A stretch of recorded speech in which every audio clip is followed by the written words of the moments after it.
Well, my dream is to keep trying to understand machines as much as we can. The models are becoming increasingly complex, so it's increasingly difficult to understand what they're capable of. And it might be that they will have properties that we humans cannot even begin to imagine. Now, we are conscious, we have feelings, we can think. There's many animals with simpler neural networks that do not have those properties. And for them, what we are doing is absolutely unimaginable. Now, it can be that very soon we'll be surrounded by artificial intelligence systems that have capabilities that our brains cannot even begin to understand. So my goal is to try to keep up as much and as long as possible.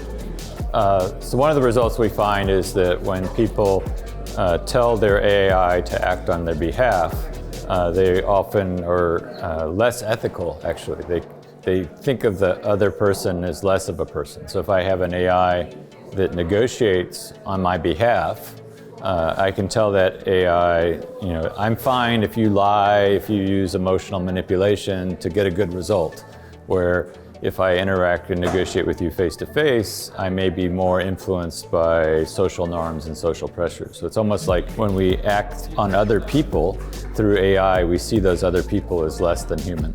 In one recent project, we've been testing the use of a pet-like robot in the homes of adults who have depression. Part of it that we were interested in is whether use of pet-like robots could maybe help decrease some of the symptoms and experiences of depression. And in that case, we had some positive results. In several cases, people did seem like their symptoms would decrease. We're also interested in things about what we can tell about a person's everyday behavior or experiences through the sensors of the robot. So we also, in that same project, did some studies where we looked at very simple sensors, so things like sound sensor, light sensor, just tilt sensor that could tell us when the person is actually interacting with the robot. And we were able to identify just through those over a period of 2 weeks, different kinds of activities. So were people petting the robot? Were they talking to the robot? Were they sometimes even eating around the robot and those kinds of things? So one of the things we're interested in is usability of robots in everyday life experiences, whether they're the home or the places like nursing homes. VR can be brilliant for learning. With some of the content I led at the BBC, we took people back in time with VR experiences that enabled them to step into the past and experience what life was like. We could use it to take people to explore and understand countries they'd never otherwise be able to visit, like the Democratic Republic of Congo. So yes, VR can be used. The educational opportunities for VR are incredible, and that also includes training scenarios where you actually practice what you've got to be able to do in a realistic way through VR. My research is actually at the intersection of consumer psychology and technology, and in particular in the last years we've had lots of research on the effect of language style matching and how that can be used by businesses to have more persuasive communication with their customers.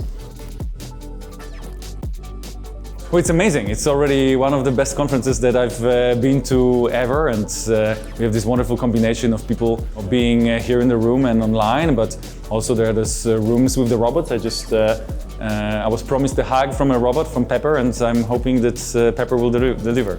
I think the conference brings a very important human perspective to the development of technology, because we have to understand technology is designed ultimately to serve humans. And to do that well, we really have to bring the sociology, psychology, the human perspective into design. And I think one of the things that's nice about this conference is it is doing exactly that. Oh, this is really fun. So I think you have, one, the topic is excellent. This combination of looking at human psychology, there are some sociologists here, some economists, just like a wide array of people who are looking at the human side, and then combining it with really a deep exploration of, what is the technology actually doing? What are its possibilities? What are its limitations? What are the challenges? I think it's one of the most important conversations that we can have these days. And you have so many different topics. So I know this morning we talked about generative AI. I talked a little bit about robots. I know there's going to be stuff on virtual reality. I think it's very exciting, and I'm happy to be here. I've really enjoyed the conference. It's brought so many different people together, exploring technology from different angles, and it's been a great privilege to be here in Warsaw for the first time for me in many, many years.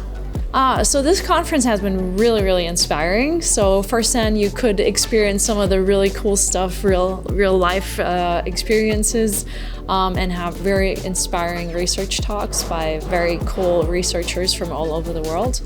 And it is in beautiful Warsaw at winter time, which I really, really liked. It was very nice.